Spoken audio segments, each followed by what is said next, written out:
Baik, dalam perkara perdata, ya, jadi kita mulai dengan perkara, berarti ada masalah ya. Masalah yang ditimbulkan, masalah yang dimungkinkan di dalam perkara perdata, jadi ada beberapa macam contoh ya, karena pelanggaran hak perdata.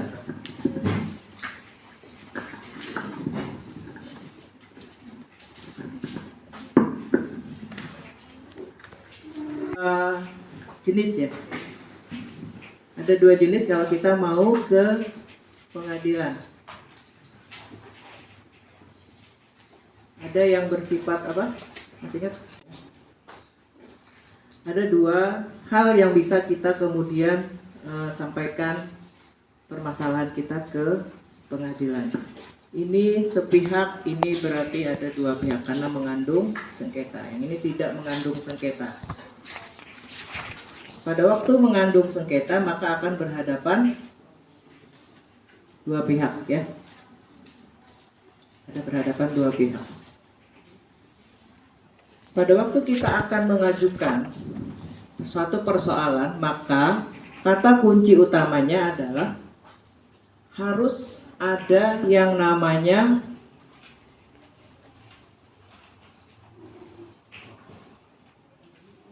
kerugian.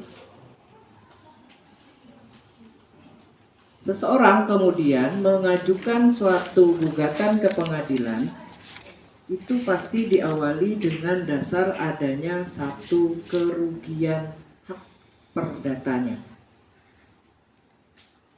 Orang kalau mau ke pengadilan tapi nggak rugi kan nggak mungkin ya? Nggak mungkin. Nggak rugi tapi menggugat ya. Jadi ada aspek kerugian. Nah, aspek kerugian ini itu harus dialami oleh salah satunya. Ya. Yang kerugian ini ditimbulkan oleh pihak lain. Ya. Ini semuanya adalah namanya subjek hukum. Subjek hukum dalam perkara perdata bisa orang atau badan hukum. Jadi mereka ini bisa orang dan bisa badan hukum. Dan hukum dalam hal ini juga menjadi subjek di dalam gugatan ini. Ya. Ada aspek pertamanya adalah aspek kerugian. Ada kerugian yang kemudian kerugian ini kita akan ajukan ini dalam rangka apa? Dalam rangka memulihkan.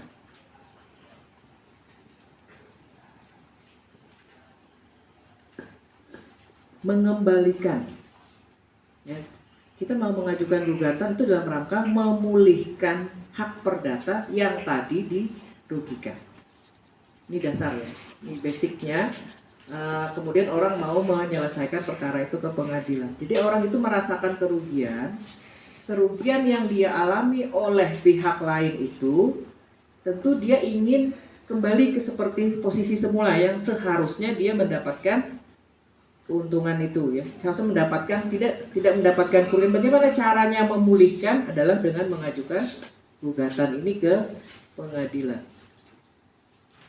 Jadi tujuan kita mengajukan gugatan ke pengadilan itu adalah dalam rangka upaya memulihkan hak perdata. Nah, dari sini logikanya adalah orang kemudian mengajukan gugatan itu ada tujuan. Tujuan itu adalah untuk kerugian saya sekian puluh juta itu kembali. Jadi dalam tujuannya adalah untuk memulihkan. Jadi ada kerugian yang ingin dipulihkan dengan cara kita mengajukan gugatan ke pengadilan. Itu logika umumnya ya. Kenapa orang kemudian mengajukan gugatan?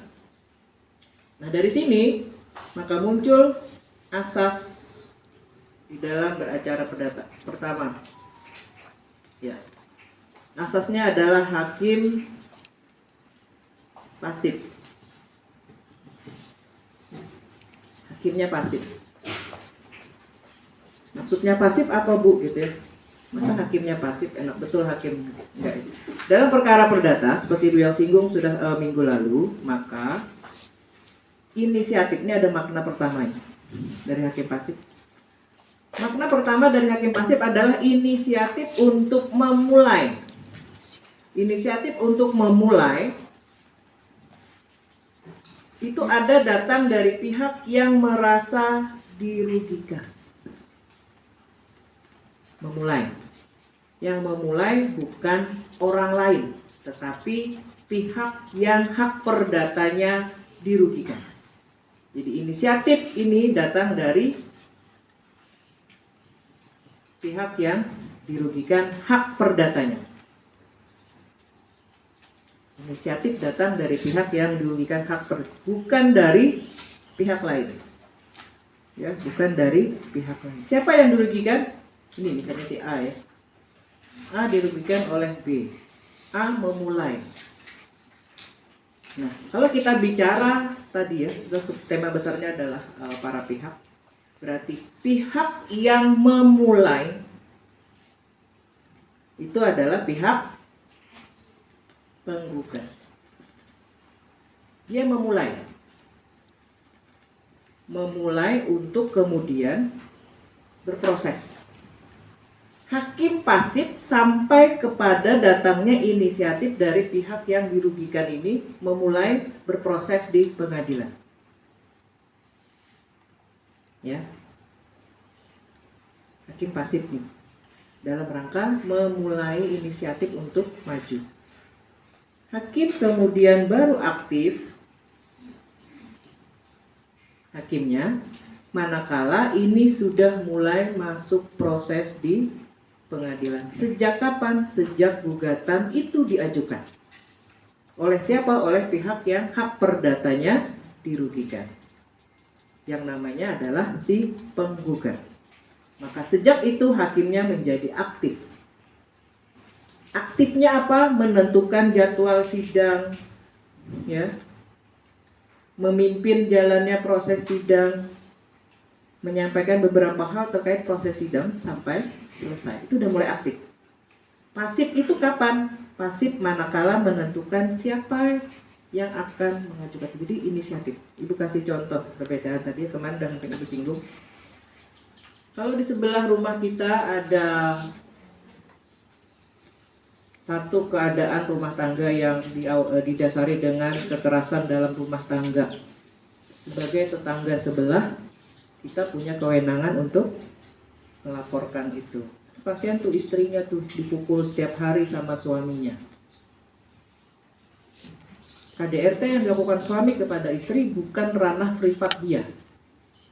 Ini udah menjadi hukum publik. Hukum publik, hukum pidana itu melindungi orang, melindungi masyarakat, melindungi negara, melindungi nyawa, melindungi harta. Itu termasuk perlindungan kita. Laporkan sebelah. Akan ada perbedaan di sebelah rumah kita dirugikan hak perdatanya karena uang prestasi 1 miliar. Kasihan nih tetangga nih, saya yang gugat. Ini beda ya.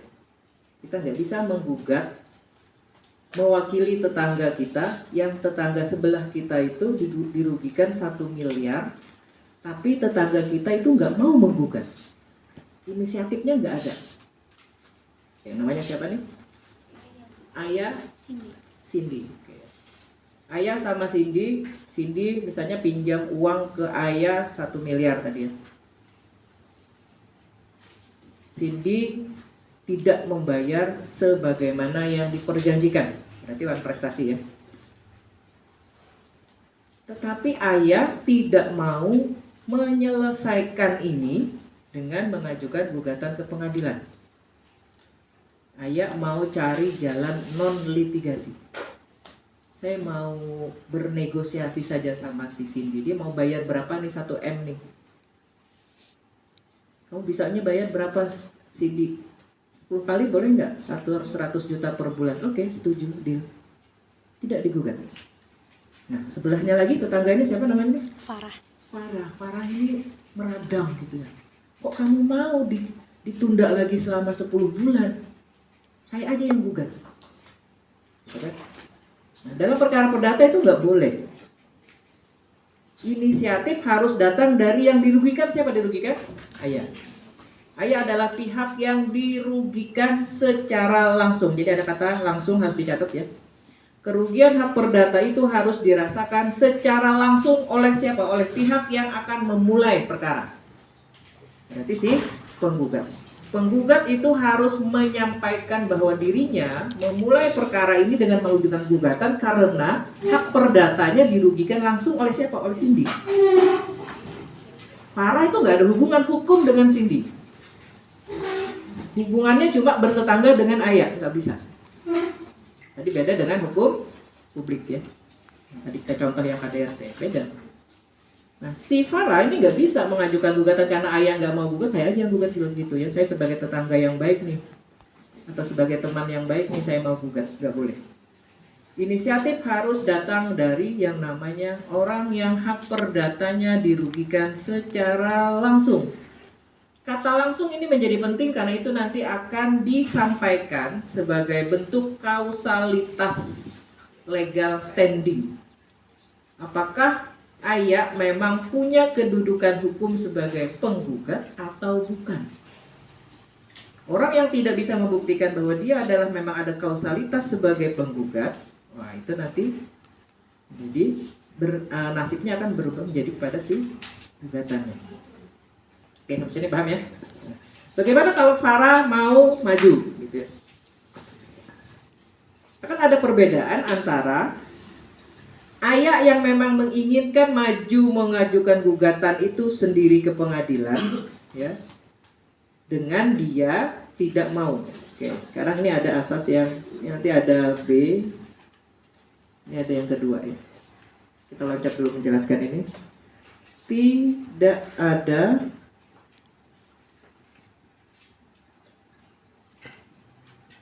baca nggak tulisan ibu yang sangat cantik ini? Tidak ada keharusan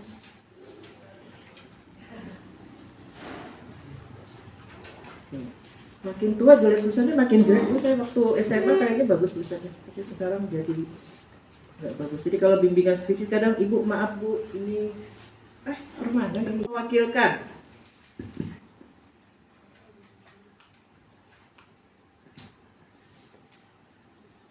Karena kemarin adalah dasar hukum kita itu masih HIR dan FBG yang dibentuk zaman Hindia Belanda, maka saat itu sangat susah mencari yang namanya seorang kuasa, maka diaturlah bahwa nggak harus diwakilkan, tapi kita boleh maju sendiri. Ayah boleh maju sendiri ke persidangan, itu asasnya.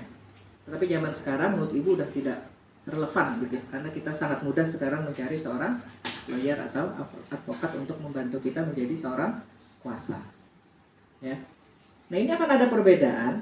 Jadi asasnya tidak ada keharusan untuk mewakilkan, tetapi manakala si penggugat yang berinisiatif untuk mengajukan gugatannya ke pengadilan itu tidak mau maju sendiri tapi mewakilkan pada seorang kuasa, Farah misalnya kuasanya, Farah udah memenuhi syarat sebagai seorang yang menerima kuasa, maka Farah maju ke pengadilan bukan karena ada kausalitas, hubungan kausalitas ya, langsung tadi ya, ada kausalitas antara rugi dengan dia memulai ya. Farah itu orang ketiga nih, ada orang ketiga di sini. Dia tidak merasakan kerugian secara langsung, tetapi si orang ini adalah bertindak untuk dan atas nama penggugat berdasarkan surat kuasa khusus.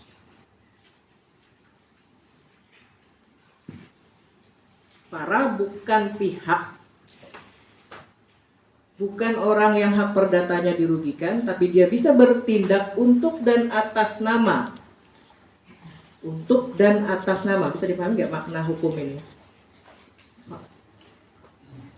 Farah bertindak untuk dan atas nama ayah, berarti maknanya apa deh? Atas nama Farah atau atas nama ayah? Terus bertindak untuk dan atas nama. Ini penting, tadi berkaitan dengan ini, berkaitan dengan Ini, ya, itu maknanya ke sini. Ya. Orang yang bisa mengajukan gugatan perdata ke pengadilan menurut HIR dan FPG itu adalah orang yang memiliki kausalitas dengan kerugian yang dia alami. Yang tidak ada hubungan kausalitas secara langsung, maka pada prinsipnya dia tidak akan bisa berkedudukan sebagai penggugat.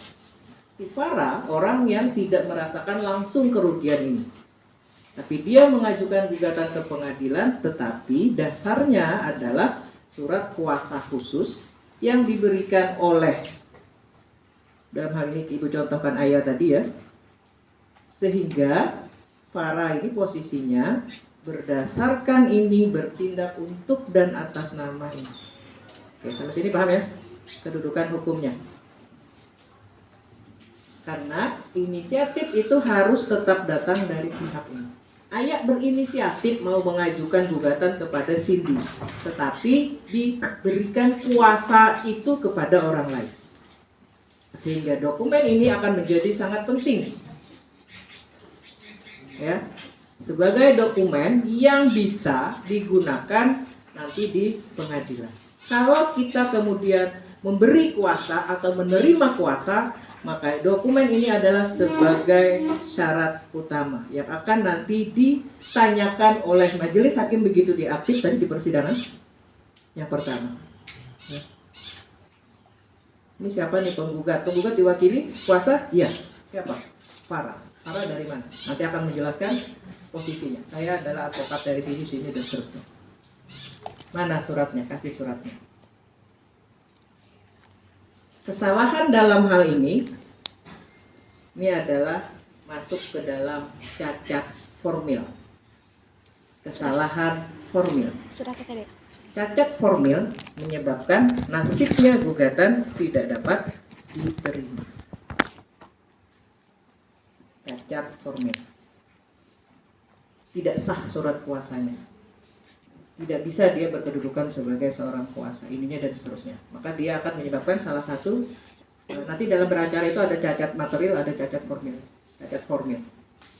Nasibnya gugatan. Cacat formil akan berimbas kepada nasibnya gugatan, tidak dapat diterima.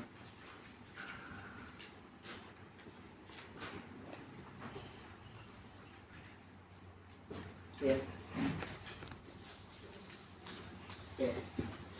Padahal tadi ayah boleh maju sendiri, kalau tidak mampu maka diwakilkan, tapi mewakilkan itu kepada seorang kuasa harus ada surat kuasa khusus. Khususnya adalah khusus berkaitan dengan perkara tertentu. Ada perkaranya. Ini tidak umum ya.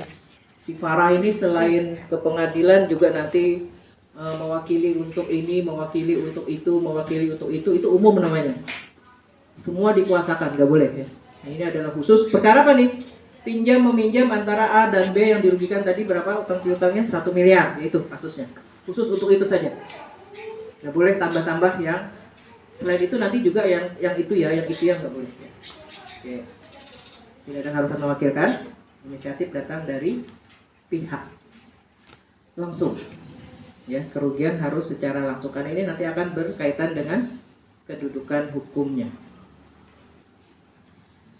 Berikutnya, nah karena tadi contentious ini sifatnya adalah sengketa ada dua pihak, tentu ada pihak yang akan kita dudukkan sebagai sebagai pihak tergugat.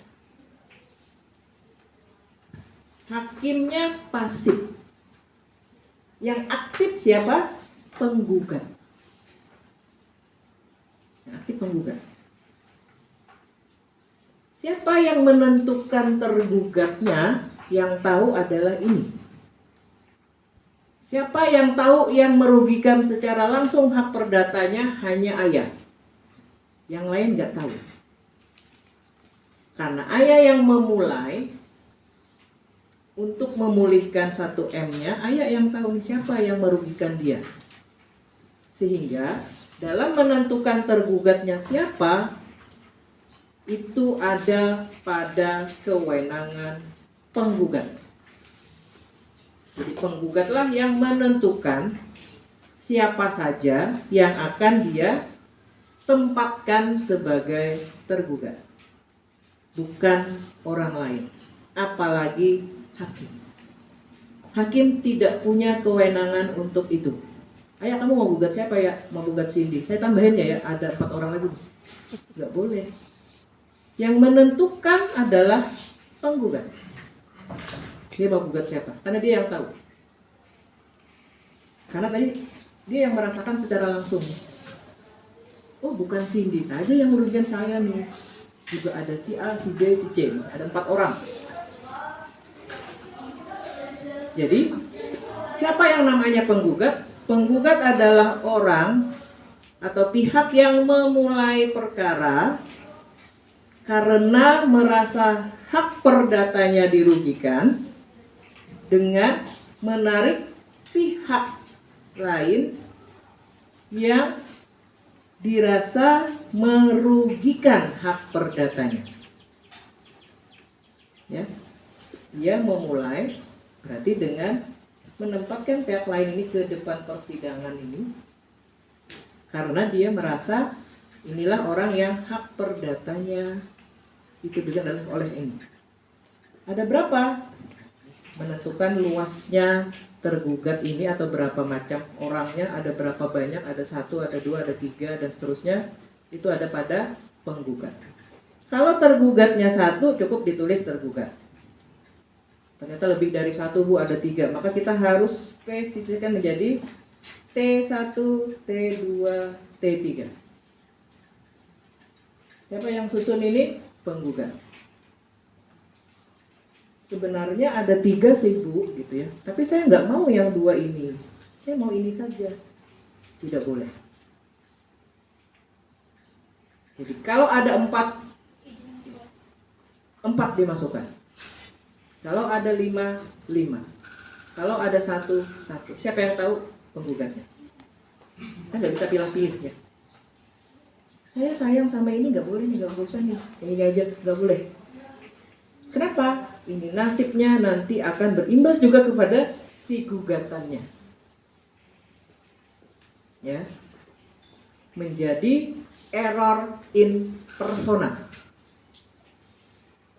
Error in persona, salah orang, kurang orang, ya, nasibnya sama.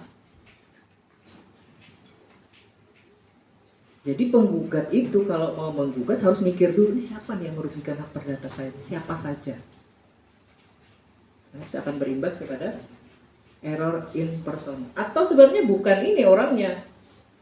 Sebenarnya ada X nih yang seharusnya didudukan sebagai tergugat, tapi dia nggak mau, dia pilih yang ini si B nih.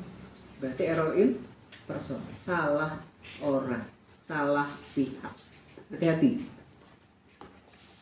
Tidak ada urusan like in dislike di sini ya. Nggak ada urusan saya nggak mau yang itu, saya mau yang ini saja, saya nggak mau ini, bisa. Jadi kalau kita sudah berinisiatif, maka hal pertama yang kita pikirkan adalah kerugian langsung saya apa? Ini harus dijabarkan dengan baik. Oleh siapa? Oleh siapa ini? Karena oleh siapa, si oleh itu yang akan kita tarik ke depan persidangan. Ya, jadi harus dicermati dengan baik. Banyak Bu orangnya Bu, boleh tulis aja ada berapa. Kita susun berdasarkan kedekatannya atau seperti apa. Silakan penggugat menyusunnya. Ya. Yang penting jangan salah orang, kurang, ya, atau keliru nanti ya. Nah, itu nanti nasibnya juga error in persona. Ya. Ini sih tergugat. Yang menentukan siapa yang ini? Hakim pasif. Kok sedikit sekali kamu menggugatnya? Cuma 1 orang ya? Saya tambahin 2 ya. Ya boleh. Kebanyakan kamu gugat jadi 5 orang, saya kurang 2 aja. Nggak boleh. Yang menentukan luas sempitnya penggugat. Hakimnya pasif, hakim nerima saja gitu. Oh yang digugat 3 ya, oke. Oh gugatannya 1 miliar ya, oke. Ya. Jadi proses, nanti dia akan aktif dalam proses ya. Tapi dia tidak menentukan itu. Nah, Ini asas ya. Nah, kemudian kita lihat asas kedua di dalam hakim pasif adalah mengejar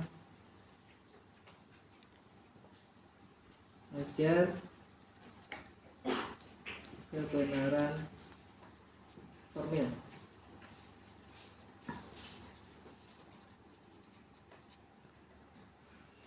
Asas ini ya, nanti asas ini kan asas ini menjiwai, asas ini jiwanya. Asas ini nanti akan kita bawa setelah nanti akan kita bawa terus sampai kepada proses nanti yang kemarin Ibu sampaikan panjang itu ya. Jadi ini asas. Mengejar kebenaran formil, apa hubungannya dengan hakim pasif? Nah ini ya, saya jelaskan. Ini nanti kaitannya dengan materi pembuktian. Ya, nanti waktu kita sampai tahap pembuktian, ini diingat lagi nih asas yang ini.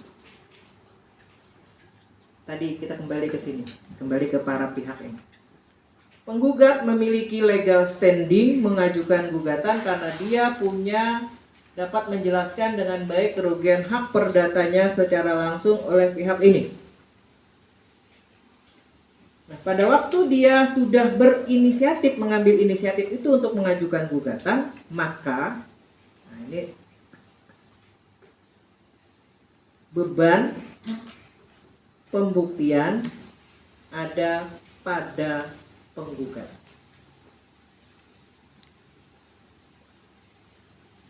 Makanya tadi hati-hati dengan inisiatif. Kita itu nggak bisa sembarangan asal gugat.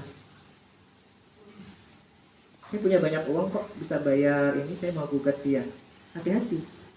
Kenapa? Karena setelah kita mengambil inisiatif itu, apakah nanti melalui kuasa atau maju sendiri sebagaimana asas, meskipun tadi sudah sangat tidak cocok dengan relevansi, maka kita bicara yang ini ya. Kita sudah beri kuasa kepada orang lain, maka saat itu kalau kita sudah mengajukan gugatan, beban pembuktian ada pada penggugat. Jadi mengajukan gugatan itu kita yang membuktikan. Karena kita yang memulai. Karena kita yang menarik orang lain untuk duduk di persidangan. T1, T2 dan seterusnya kita yang tarik, kita hadirkan di depan persidangan, beban pembuktian ada pada kita.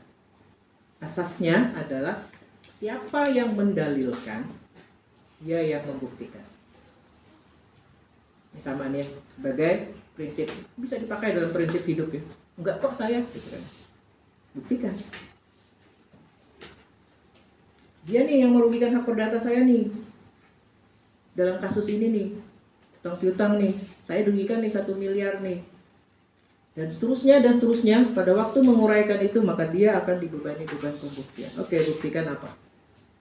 Jadi prinsip penggugat adalah dia akan membuktikan itu di depan persidangan.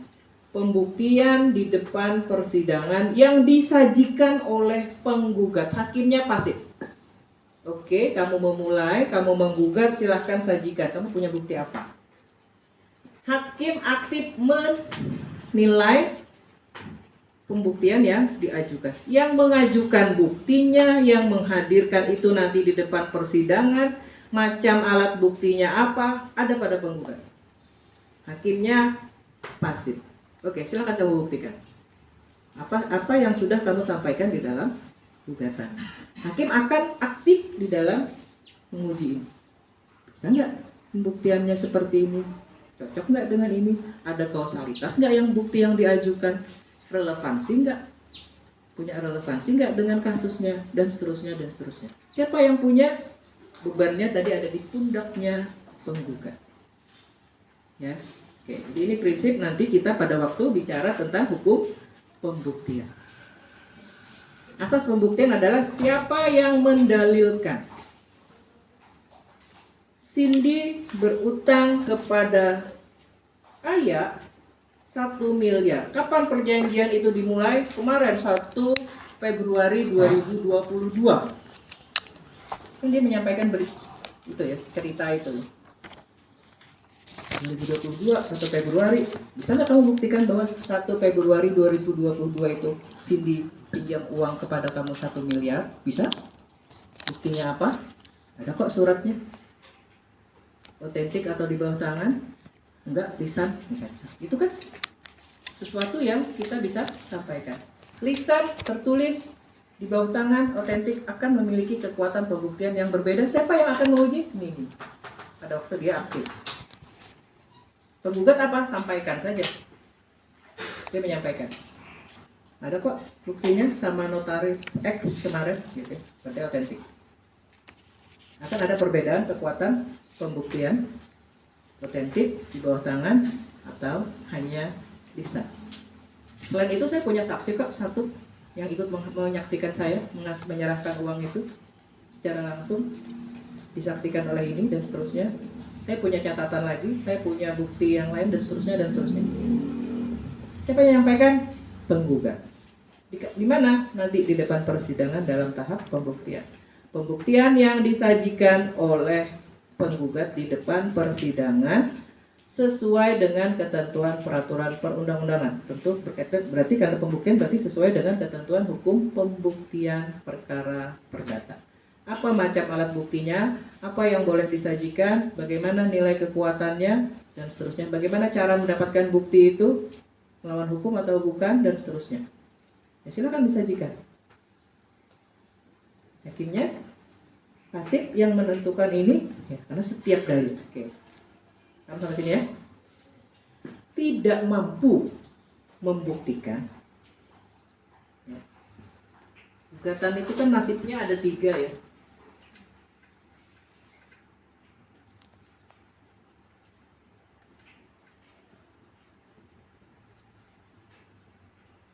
Gugatan itu nasibnya nanti ada 3 di ujung. Diterima, tidak dapat diterima karena cacat formil, ditolak. Kapan dinyatakan ditolak? Apabila penggugat yang tadi mempunyai beban untuk membuktikan tidak mampu membuktikan. Harusnya dia yang memulai, dia yang menarik orang lain, maka dia yang mampu membuktikan apa saja yang dia sampaikan di dalam gugatan. Ternyata dia nggak mampu membuktikan, ayah nggak mampu membuktikan bahwa Cindy lah orang yang menyebabkan kerugian hak perdata itu, nggak mampu, maka ditolak. Ayah mampu membuktikan, diterima.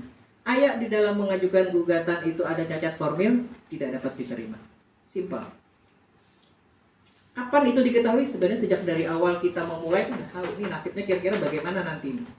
Kalau kita cermat, ya. Jadi gugatan perdata itu sudah bisa diprediksi dari awal. Anda membuktikan mana buktinya, pakai apa? Nanti kalau kita udah paham tentang hukum pembuktian, kita tiap susun ini kuat nggak pembuktiannya ini, lemah nggak atau seperti apa? Maka kita udah bisa membayangkan nasibnya ini. Ada cacat formil nggak di sini, gitu ya? Atau enggak? Oke ya. Ini tadi kaitannya dengan asas ini ya. Hakim bersifat pasif. Jadi yang menentukan luasnya, menentukan siapa tergugatnya, menentukan apa saja nanti akan disampaikan itu adalah si penggugatnya. Pada waktu penggugat mengajukan gugatan kepada si tergugat, ada banyak syarat formil yang harus diperhatikan. Tadi yang pertama, pihak yang kita tarik adalah benar, ya, bukan error in persona. Kemudian yang kedua,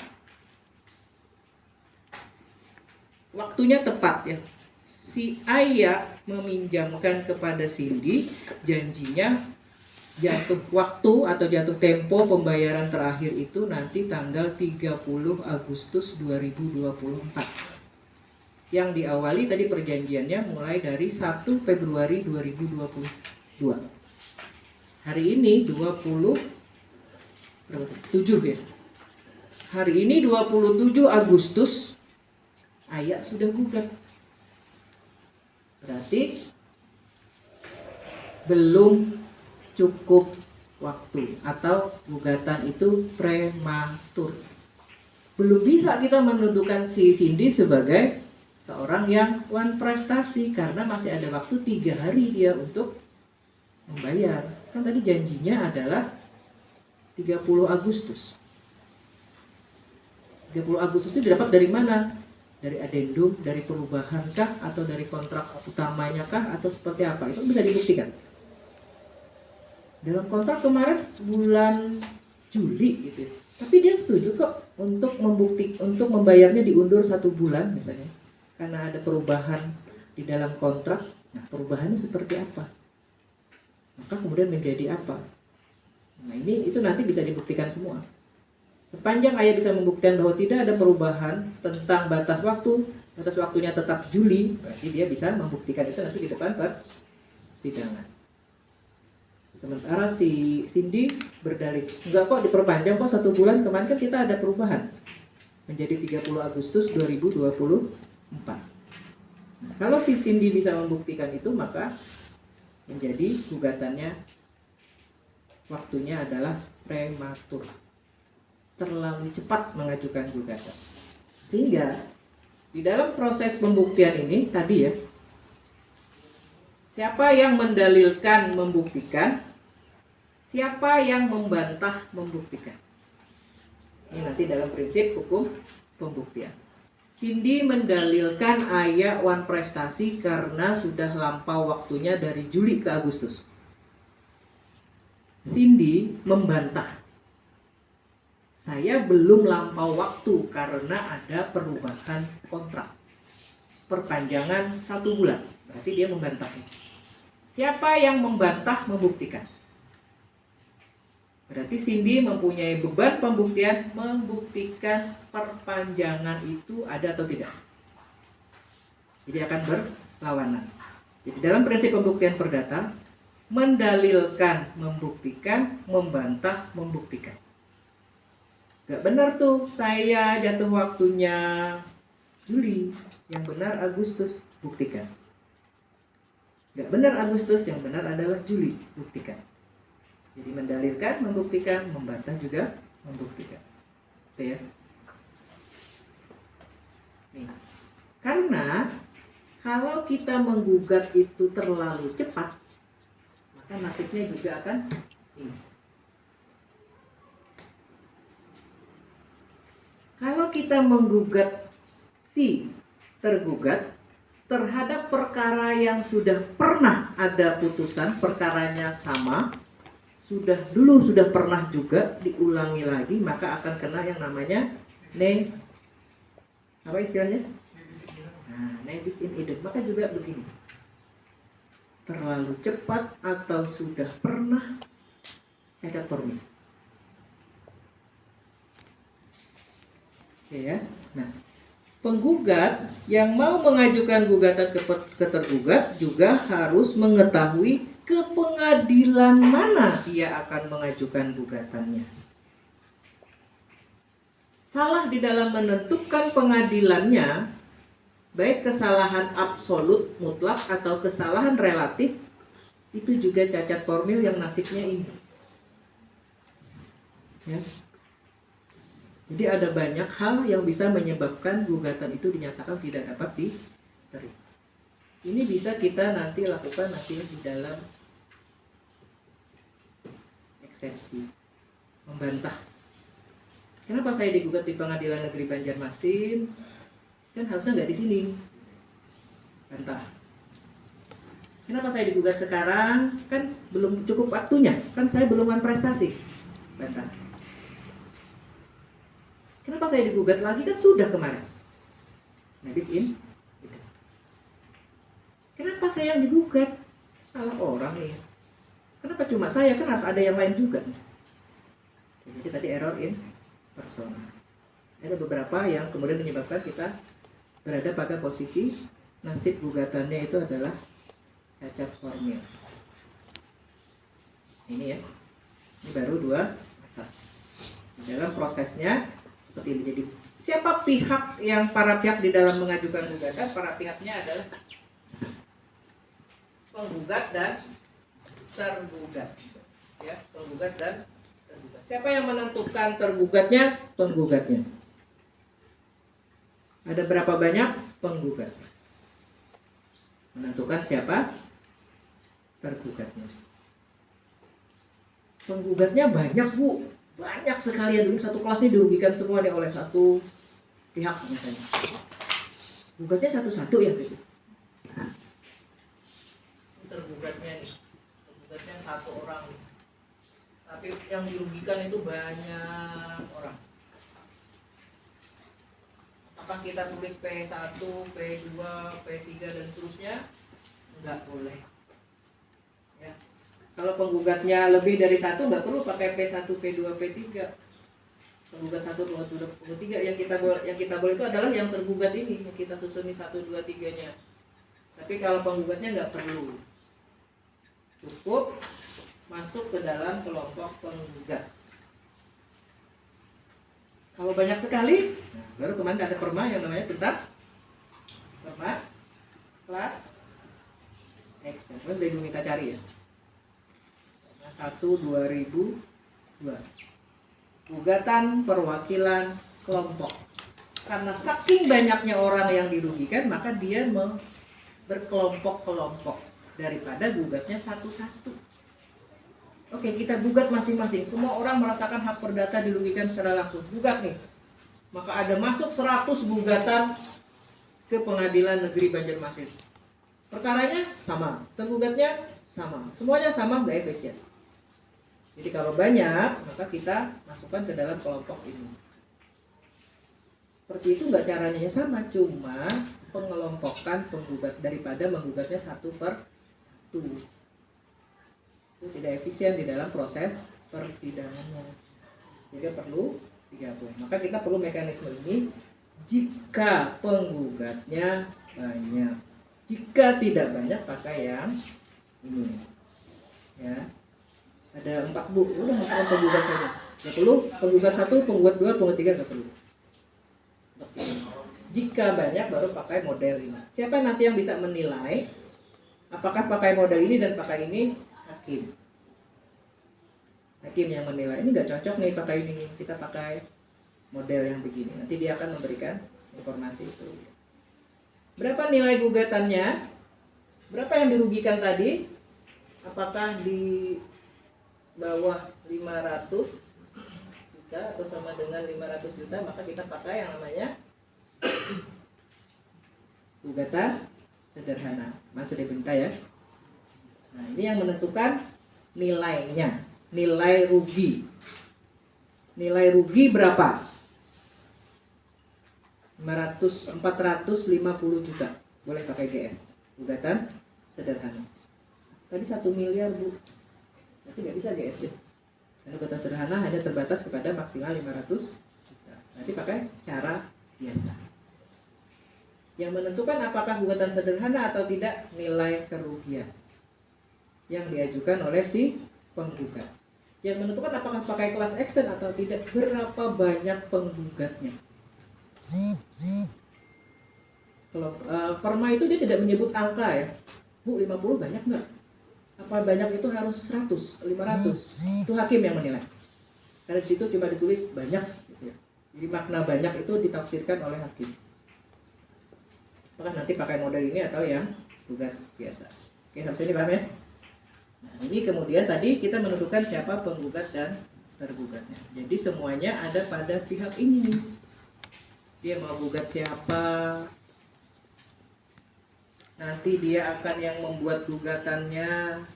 Yang menentukan luasnya gugatan adalah penggugatnya. Hakimnya asik. Bu, boleh nggak saya gugatnya nanti 100 halaman? Silahkan. Saya gugatnya 1000 halaman? Boleh. Silahkan bebas. Yang menentukan luasnya gugatan adalah penggugat. Tetapi perlu diingat, 1000 halaman, 100 halaman, 50 halaman, atau berapapun itu, beban pembuktian ada pada penggugat. Setiap dalil yang disampaikan disertai pembuktian. Jadi ini kita tidak sedang berada pada pelajaran bahasa Indonesia, mengarang indah. Dulu SMA pernah mengarang ini nggak sama ibu guru? Dulu saya SMA begitu ya, bahasa Indonesia. Mengarang tentang liburan waktu liburan Idul Fitri bisa kita buktikan. Boleh 1000 dalil, silahkan bebas. Siapkan 1000 atau mungkin 2000 pembuktiannya. Karena satu dalil bisa jadi perlu 2 atau 3 alat bukti. Satu dalil, satu bukti bisa. Satu dalil, 3 bukti bisa. Tergantung apa yang kamu dalilkan. Tergantung apa yang kita sampaikan di dalam setiap tulisannya. Ya, tidak ada contoh baku gugatan, nggak ada. Ada contohnya nggak dari HIR? Nggak ada. Kenapa? Karena pada prinsipnya menggugat itu boleh dikuasakan, boleh lisan, boleh tertulis dulu ya di zaman Hindia Belanda. Karena nggak ada banyak orang yang bisa menulis. Dulu kan yang sekolah cuma para orang yang kelas atas gitu ya. Yang kita pribumi apa ini nggak ada yang sekolah, nggak tahu itu. Maka boleh lisan zaman dulu. Sekarang kan nggak ada lagi tuh yang seperti itu. Tertulis semua. Jadi apa yang Anda tuliskan adalah dibuktikan bahwa pada tanggal 1 Februari 2022 telah terjadi perjanjian utang piutang antara Ayat sebagai penggugat dengan Cindy sebagai tergugat senilai 1 miliar rupiah. Itu baru satu dalil tuh. Sudah ada berapa bukti yang kita buktikan? Para pihaknya, tanggalnya, jenis perjanjiannya, jumlah utangnya. Baru satu dalil ada berapa bukti? Betul nggak antara Ayat dengan Cindy? Betul nggak 1 Februari? Betul nggak utang piutang saat itu? Betul nggak 1 miliar? Gak ada 4 kan? Dan satu dalil tuh. Bagaimana kalau Anda bikin 100 dalil? Silahkan buktikan semua. Mendalilkan, membuktikan gitu ya. Menentukan luasnya penggugat. Hakimnya pasif. Kewajiban hakim apa? Akan mengadili seluruhnya. Mengadili seluruhnya. Memeriksa, mengadili, memutuskan. Putusannya apa? Kalau nggak diterima, tidak diterima, ditolak. Berdasarkan nanti alasannya. Ya, ini tinggal memeriksa, mengadili, dan kemudian memutuskan atas apa yang disampaikan di depan persidangan oleh si penggugat. Oke, itu prinsip sampai di asas ini. Karena tadi ada tujuan penggugat kan mengajukan gugatan itu dengan tujuan. Tujuannya ini. Tujuan ini itu nanti dituangkan di dalam namanya tuntutan.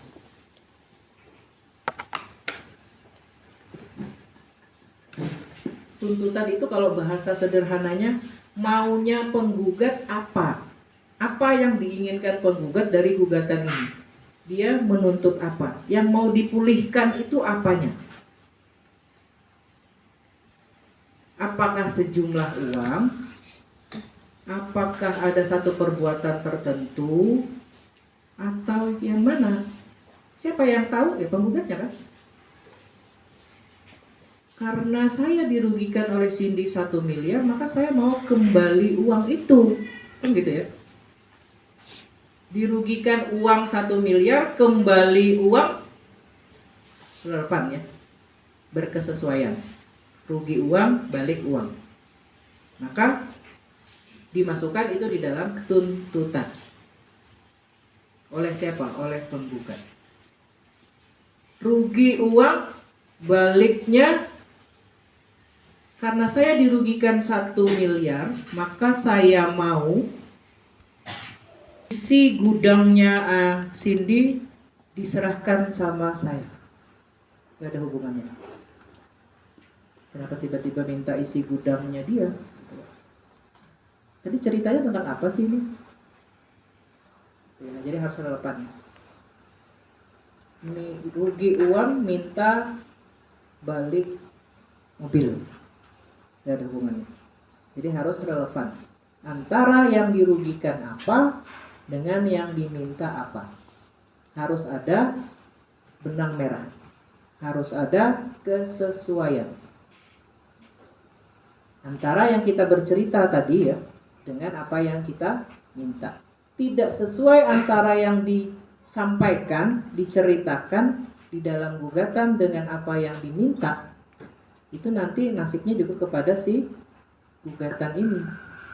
Tidak dapat diterima, gak jelas nih maksudnya apa sih ini, bercerita apa sih ini, kok tiba-tiba ini gitu.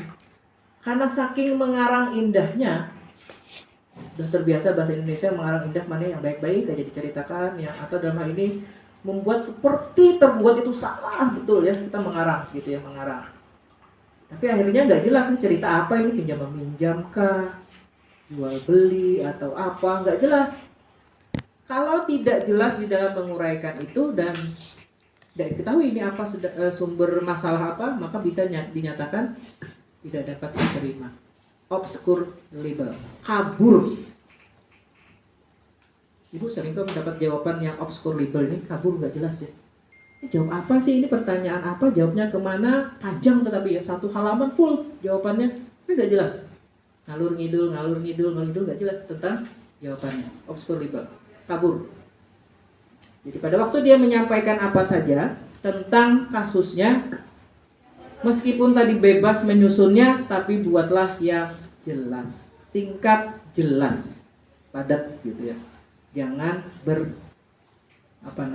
ditambah-tambah dengan hal-hal yang menimbulkan nasibnya gugatan itu menjadi obscure label atau kabur atau enggak jelas. Ini si Ayes bercerita apa sih ini?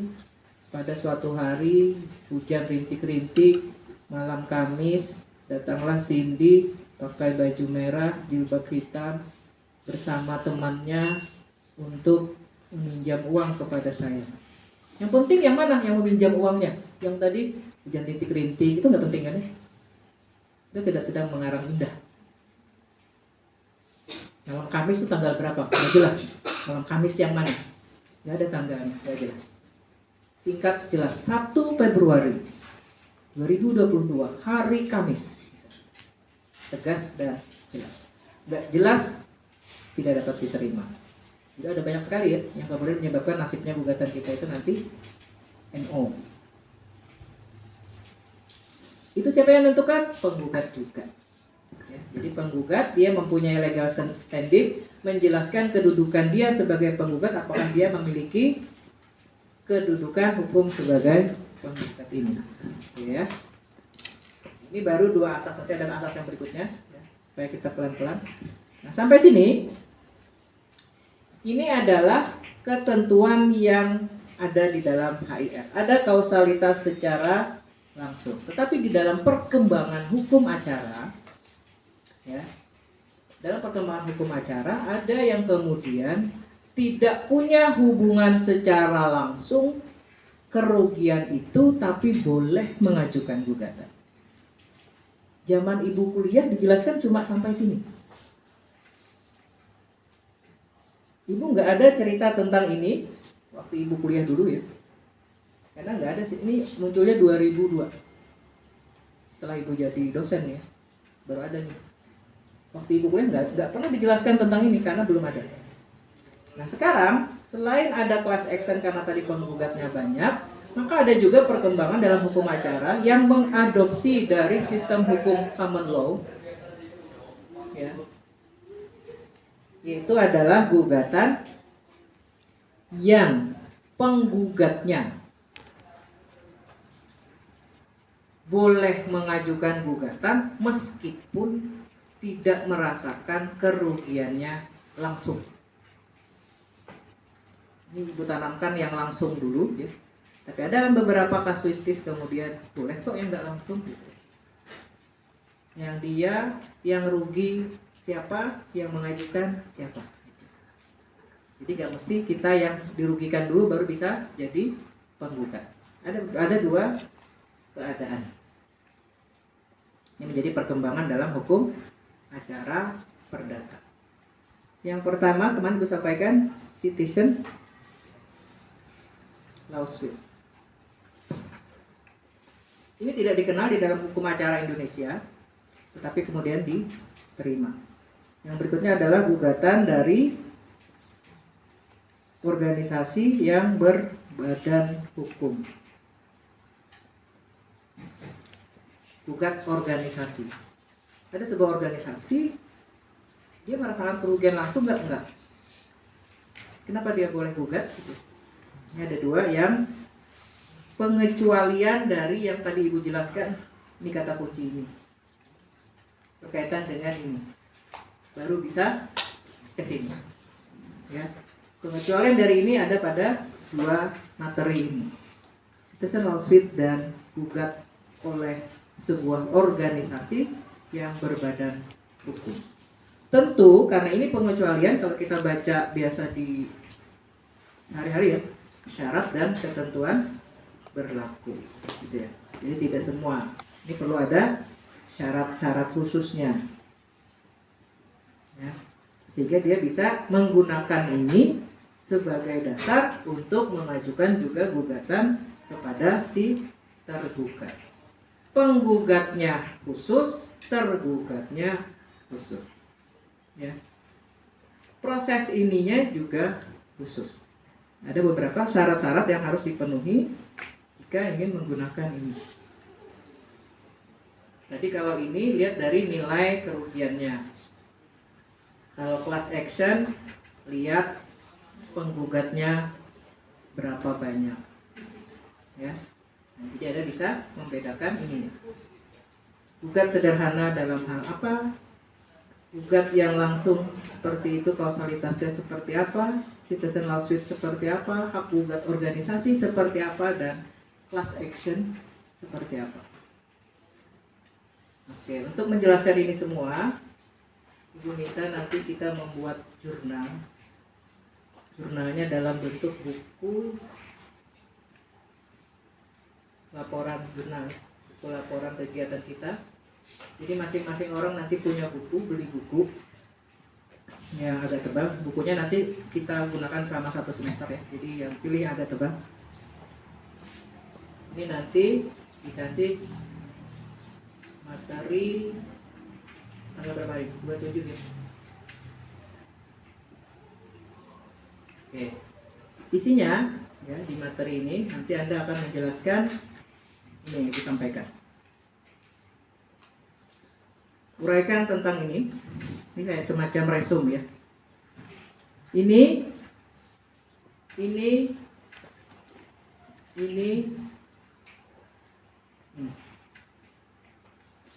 Jadi Anda membuat di sini. Berarti ada 4 ya. 1, 2, 3, 4, 5. Ya. Seberapa luas dan dalamnya Anda menguraikan tergantung Anda cara memahaminya. Ya, tergantung cara Anda memahami tadi materi yang Ibu sampaikan. Ya. Silahkan dibuat, ditulis tangan masing-masing per ini ya. Seberapa dalam Anda sampaikan sehingga mampu menjelaskan ini, silahkan dimasukkan. Ya. Karena ini isinya pasal, ini ada pasal, ini nggak ada, maka pasal itu dijelaskan tidak semuanya jadi pasal 1 terus, tidak disuruh menulis pasal sebenarnya, tapi disuruh adalah menjelaskan. Pasalnya boleh dicantumkan, berarti ada uraiannya, ya. Bukan kemudian dari pasal 1 sampai terus, kalau gitu tinggal di prenup itu undang-undangnya ya, pastikan ke Ibu, bukan sedang, itu tidak menyuruh Anda menulis pasal. Pasal diperlukan pada waktu keperluan Anda untuk menjelaskan, gitu ya. Boleh digunakan untuk mendukung penjelasan yang Anda sampaikan. Oke, jadi materi ini sekarang ada 5, nanti dijelaskan, dimasukkan di dalam buku, cari buku yang sedikit agak tebal, karena kita akan merangkum berkaitan dengan ini di dalam. Nah dari sini nanti Anda bisa memahami, ini secara garis besar disampaikan ya. Nah, Anda bisa memahami ini di dalam hal apa, ini dalam hal apa, ini dalam apa. Ini memang nggak ada aturannya, ini ada. Nanti Anda boleh lihat di cantolannya di perlindungan konsumen, undang-undang perlindungan lingkungan hidup ya, undang-undang lingkungan hidup ada yang berkaitan organisasi seperti ini. Tapi penjelasan lebih lanjutnya lebih banyak nanti di jurnal-jurnal ya, jurnal-jurnal, artikel-artikel ilmiah ini ada banyak contoh putusan yang menggunakan ini, ada banyak contoh putusan yang juga berkaitan dengan ini ya, boleh digunakan. Dalam putusan ini menggambarkan ini boleh. Jadi Anda boleh menggali seperti yang Ibu sampaikan kemarin, maka sumber hukum kita itu bisa dalam undang-undang, bisa dari jurisprudensi, bisa dari peraturan Mahkamah Agung, bisa juga dari doktrin-doktrin atau pendapat ahli yang dimasukkan dia di dalam artikel jurnal-jurnal atau buku. Ya, ada banyak sumber yang bisa Anda sampaikan. Ada 5 ini. Paham ya? Oke, ini kapan dikumpulkannya?